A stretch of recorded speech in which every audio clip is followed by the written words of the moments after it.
Saya bilang ini bukan gelar perkara. Ijazah Jokowi itu sama sekali tidak ditunjukkan gitu.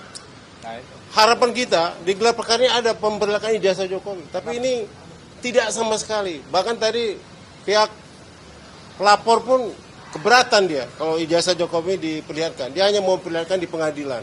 Kami update perkembangan gelar perkara khusus di dalam ruang sidang.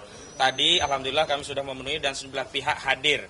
Ada dari Ombudsman, Internal Polri, juga ada Divkum, ada juga Irwasum, ada juga dari tentu saja ya di Reskrimum juga Wadir. Nah, gelar ini dipimpin oleh Kabak Wasidik Polda Metro Jaya. Nah, tadi pihak-pihak yang hadir selain klien kami 5 orang juga sejumlah kuasa hukum dari kami tadi ada 5 kali 2, 10 orang yang mendampingi. Kemudian ada juga dari pihak terlapor Dumas. Jadi kami dianggap sebagai pelapor Dumas dalam gelar perkara khusus. Terlapor Dumasnya ada pihak-pihak yang hadir. Misalnya pertama kuasa hukum Saudara Joko Widodo. Tadi Saudara Joko Widodo tidak bisa hadir sendiri. Yang kedua ada Maret Samuel Sweken selaku pembuat laporan polisi menjadi terlapor Dumas. Ada juga Andi Kurniawan. Kemudian juga ada Lecumanan. Jadi ada 4 dari terlapor Dumas atau dulu selaku pelapor dalam perkara ini yang hadir dalam proses gelar perkara. Tahapan gelar perkara adalah tadi dibuka dan kemudian ada sambutan-sambutan. Ada sambutan juga dari Direktur Kriminal Umum Polda Metro Jaya. Dilanjutkan paparan dari penyidik berkaitan dengan proses hukum terhadap 2 klaster. Klaster pertama adalah yakni Kurniatri Royani, Egy Sujana, ada DHL, Damar Hairul Lubis, Rizal Fadilah, dan Rustam Effendi. Namun kami tegaskan kami hanya mewakili 3 orang saja, Kurnia, Rustam, dan Rizal Fadilah. Kemudian klaster kedua ada 3 ya, ada Roy Suryo, Rismon Sianipar, dan Tifauzia Tiasuma. Kami hanya menangani 2 saja, Roy Suryo dan Rismon Sianipar, dan itu akan dilaksanakan nanti jam 2. Penjelasannya tadi berkaitan dengan sejumlah pasal yang dianggap oleh penyidik telah mampu ditingkatkan memenuhi unsur untuk ditingkatkan menjadi kasus pidana, yakni pasal 310 KUHP, 311 KUHP, kemudian 27A Undang-Undang ITE, 28 ayat 2 Undang-Undang ITE, 28 ayat 3 tidak ada tadi ya, 28 ayat 2 Undang-Undang ITE, dan juga pasal 160.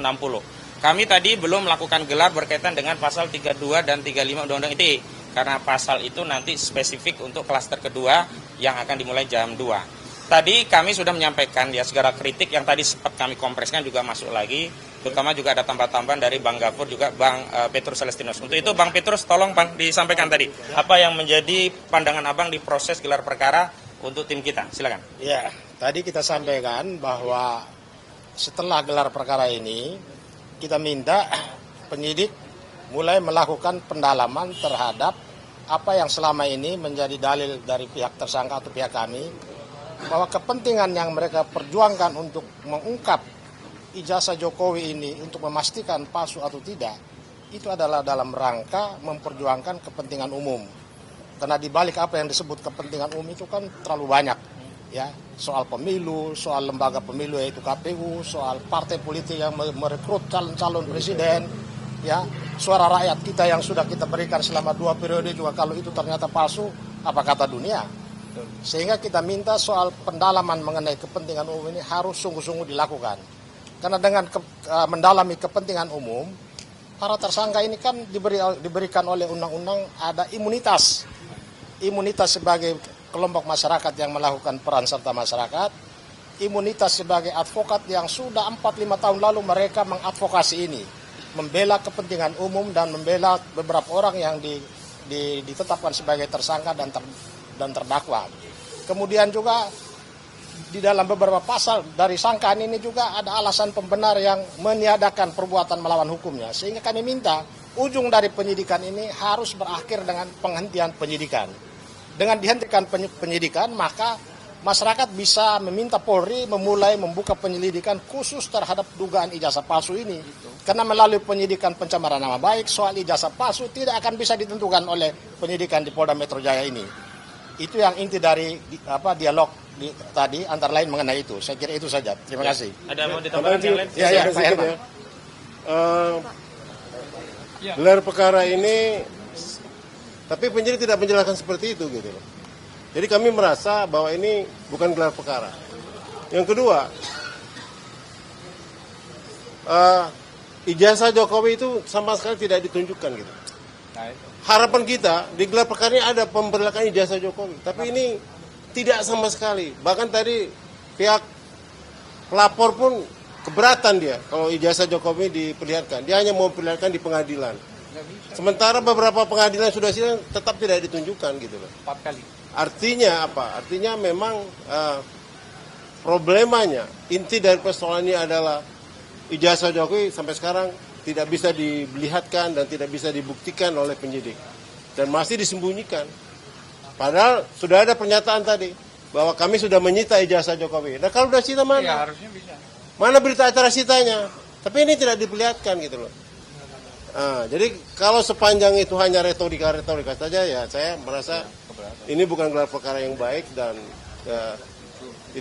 tidak bagus untuk penegakan hukum. Itu aja, terima kasih. Wassalamualaikum. Ada pertanyaan? Nama lengkap boleh Pak? Nama lengkap. Herman Kadir ya. Ya. Nama saya Herman Kadir. Tim Cukup atau ada pertanyaan?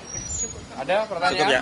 Yang jelas ini masih isoma ya, masih lanjut lagi kami. Ya, gimana? Bang, mungkin bisa dijelaskan bedanya gelar perkara biasa dengan ini kan gelar perkara Khusus, ya. Kemudian inisiatornya siapa? Jadi kalau gelar perkara biasa itu adalah gelar perkara yang inisiatifnya oleh penyidik. Oh ya. Biar pelagian semuanya.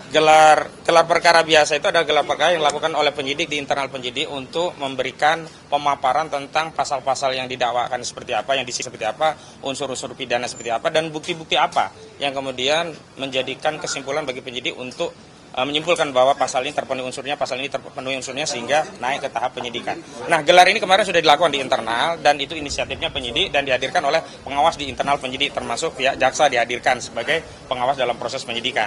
Nah, adapun gelar perkara khusus itu sesuai dengan ketentuan Perkapolri nomor 6 tahun 2019 ya, khususnya ketentuan pasal 33 dalam konteks perkara yang menjadi atensi publik, memang masyarakat bisa terlibat memohon untuk mengajukan proses apa yang disebut dengan permohonan gelar perkara khusus. Nah, kami sudah ajukan ya di tanggal 21 Juli 2025, terus yang kedua 20 November 2025. Nah, atas dasar permohonan kami itulah yang kemudian hari ini dibuat proses yang namanya gelar perkara khusus. Yang dihadirkan ya kami yang tadinya menjadi tersangka, menjadi pihak pelapor Dumas, kemudian para pelapor yang mentersangkakan klien kami menjadi terlapor Dumas dihadirkan, juga pengawas internal ya, ada Divkum, ada Wasidik, ada Diskrimum, kemudian ada juga Ombudsman. Komnas HAM tadi nggak hadir, tapi Ombudsman hadir, dan lembaga mana lagi tadi ya? Ada itu saja ya. Wasidik udah saya sebutkan. Jadi begitu ya penjelasannya. Apa sih sebetulnya output yang diinginkan oleh tim melalui gelar perkara khusus? Iya, forum gelar Ditunjukkan gitu ijazah Jokowi itu atau seperti apa? Ya, ada dua proses, ada dua hal ya. Pertama proses, yang kedua kesimpulan dari proses. Kalau proses memang kami harapkan ini menjadi proses untuk bisa menunjukkan ijazah itu dalam proses gelar perkara khusus. Karena selama ini yang menjadi objek masalah kan itu. Selama ini tidak bisa ditunjukkan oleh Saudara Joko Widodo. Kami berharap melalui kewenangan penyidik, karena ini sudah disita penyidik, bisa ditunjukkan kepada kami, kepada klien kami yang jadi tersangka karena dokumen itu. Nah, outputnya, jadi proses gelar perkara khusus itu hampir mirip dengan pra-peradilan. Tapi bedanya kalau pra-peradilan itu menggunakan hakim di pengadilan, prosesnya adalah kalau diterima berarti dibatalkan status tersangka, kalau ditolak ya status tersangkanya dibenarkan oleh hakim. Nah, gelar perkara khusus itu adalah koreksi di internal. Kalau ternyata rekomendasinya ada celah, ada masalah, baik dalam proses, tahapan, prosedur, sampai substansi ke dalam proses penyidikan tadi, ternyata belum terpenuhi sebagaimana ketentuan peraturan undang-undang yang berlaku, ya bisa kasusnya dihentikan. Produk akhirnya apa? SP3. Apa itu SP3? Surat perintah penghentian penyidikan. Itu outputnya. Itu kalau ditemukan ada kesalahan Ya, saat proses begitu. penyidikan. Ya, Ya, tidak memenuhi syarat lah. ya. Ada lagi? Cukup. Ini optimis nggak Bang dengan upaya? Oh, tentu saja optimisnya begini. Pertama, kami mengajukan permohonan di tanggal 21 Juli. Saat itu kami kira nggak ada atensi. Tapi begitu naik tersangka, justru dari penyidik meminta sounding, tolong Bang kirim lagi surat. Nah, ini kan berarti ada sesuatu dari penyidik yang secara objektif ingin melibatkan kami dalam proses gelar, yang kami baca indikatornya bahwa memang ada problem dalam tahapan. Namun, kalau itu tanpa melalui proses gelar perkara khusus kan jadi penyidik keliru mengambil kesimpulan.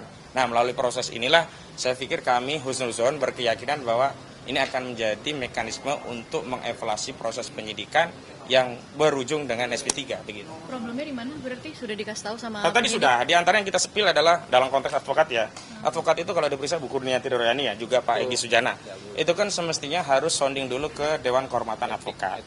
Di sana ditanyakan apakah peristiwa ini seorang advokat melakukan ini itu bagian dari cover atau job desk atau tupoksi seorang advokat atau itu tidak ada kaitannya dengan advokat.